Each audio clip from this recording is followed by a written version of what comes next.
राहुल गांधींच्या विरोधामध्ये केलेल्या वक्तव्यामुळे भाजपचे खासदार अनिल बोंडे यांच्यावरती गुन्हा दाखल। अमरावतीमधल्या राजापेठ पोलीस स्टेशनमध्ये गुन्ह्याची नोंद। अमरावतीच्या अचलपूरमध्ये विसर्जन मिरवणुकीवरती झालेल्या दगडफेकीच्या निषेधार्थ भाजपचे नेते अनिल बोंडे यांचा पोलीस अधीक्षकांच्या कार्यालयामध्ये ठिय्या। हल्लेखोरांवरती कठोर कारवाई करण्याची मागणी।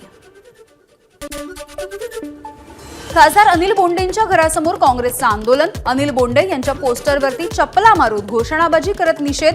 भाजपचे खासदार अनिल बोंडे यांच्या घरी पोलिसांचा बंदोबस्त। अकोल्यामधील मनसेचे कार्यकर्ते जय मालोकार यांच्या मृत्यूच्या प्रकरणाला वेगळं वळण। जबर मारहाणीमध्ये जय मालोकारचा मृत्यू झाल्याचा पोस्टमॉर्टेम रिपोर्टच्या अहवालामधून स्पष्ट। 30 जुलैला झाला होता राडा। बुलडाण्यामधील गोमाल गावामध्ये अतिसाराची लागण झाल्यामुळे एका चिमुकलीचा मृत्यू। गावामधल्या नागरिकांमध्ये भीतीचं वातावरण।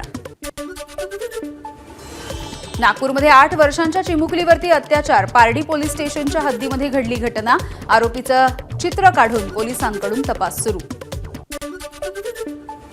चंद्रपूरमध्ये अवैध दारू विक्रेत्याचा पोलीस पाटलासह 2 नागरिकांवरती चाकू हल्ला।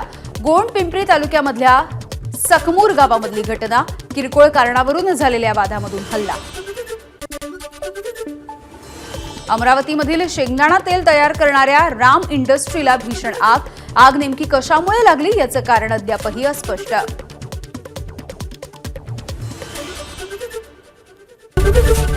एबीपी माझा, उघडा डोळे बघा नीट।